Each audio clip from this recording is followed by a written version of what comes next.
नमस्कार, माझ्या अंतरंग या चॅनल करता मी प्रमिला आपणा सर्वांचं मनपूर्वक स्वागत करते। तर मिरची आणून 15 दिवस झाले जास्तच, आणि तिखट बनवायचं आज बनवू उद्या बनवू म्हणून आळस केला। परंतु आज माझी अशी गंमत झाली, शाळा सुटली आणि समजलं की मीटिंग आहे म्हणून मग मीटिंगला गेले तर हातात इलेक्शनची ऑर्डर पडली आणि डोळे उघडले। घरात आल्याबरोबर सरांना म्हटलं काय करायचं आता, माझं तिखट तर बनवायचं आहे आणि मला वेळ पण आता पुढं एप्रिलमध्ये कमी आहे, कारण परीक्षा पेपर तपासायचे मीटिंग अचानक निघालेली कामं असं असतात। तर ते म्हणाले गावजवळ आले की चपले घेऊन पळायची तुला सवय आहे।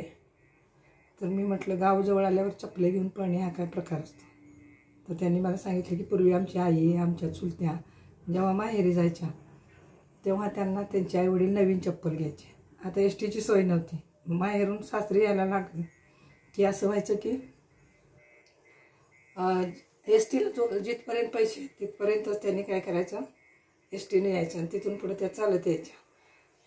तर आई असेल किंवा मोठी बहीण किंवा छोटी बहीण कोण नाही कोण सोबत आता चालत यायचं म्हटल्यावर असायचं। आणि असं पूर्वी काही त्यांच्याकडे पिशव्या वगैरे नव्हत्या, ते गठळी घेऊन यायचे, गठळ्यात असे कपडे बिपडे बांधायचे ते डोक्यावरून घेऊन यायचं, मग कोण नाही कोण सोडायला यायचं। मग आता पोरी शेतात जात्यात, जळणा काटकाला जात्यात, ढोरांच्या मारण्यात जात्यात, म्हणून त्या काय आईला पण कुठल्या वाईट वाटणारच। तर अनवाणी पायानं जायला लागत, पायात काटे वगैरे असायचे, माहेरी गेले की काटे पण काढले जायचे पायात, कुरूप माहिती आहे का, कुरूप झालेलं असायचं। तर अशी ती परिस्थिती होती आणि मग त्यांनी गरम खूप व्हायला लागले।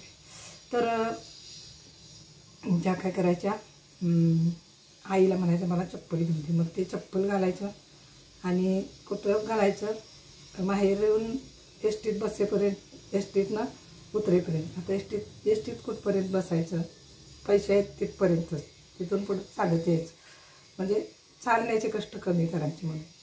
तर मग आता बहीणसोबत आहे, आईसोबत आहे, मग आता सासरी यायचं म्हटल्यावर कामाचे ढीग दिसायचे, लहान असायचे वयानं त्या, आणि मग काम असायचं, त्यामुळं त्यांना कसं वाटायचं की आता आपण सासरी निघालो, नांदायला निघालो। आमच्या घरी तसं वातावरण छान होतं, परंतु सासर म्हटल्यावर पूर्वी मुली घाबरायची, कारण वयानं पण लहान आणि मॅच्युरिटी त्यांना नसायची। मग आता आजीबरोबर आईबरोबर किंवा बहिणीबरोबर चालताना पाय आपोआप जड व्हायचे आणि खरोखर पायात चप्पल घालून त्यांना गतीनं चालताच यायचं नाही, अशी अवस्था होती।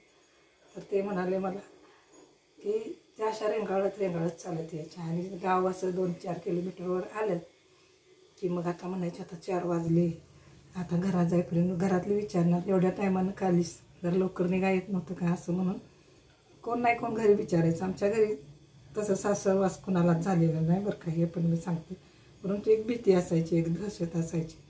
मग गावाच्या जवळ आलं की चप्पल नवीन घातलेली, कधी पायात चप्पल नसायचं वर्षभर, तेवढंच। आता आई तर परिस्थिती नसायची, किती महागातलं चप्पल घेऊन देणार, हलकंसं असायचं प्लास्टिकचं वगैरे असं, आणि मग ते चप्पल हातात घ्यायचं आणि गाव जवळ आले, आता घरी तर लवकर पोचलं पाहिजे, घरातले विचारणार एवढ्या उशिरानं का निघाला म्हणून, आईला किंवा बहिणीला किंवा भाव असेल तर भावाला कुणालाही बोल लागायचे। मग अशा वेळी ह्या असं हातात चप्पल घ्यायचं आणि मग पळत सुटायचं।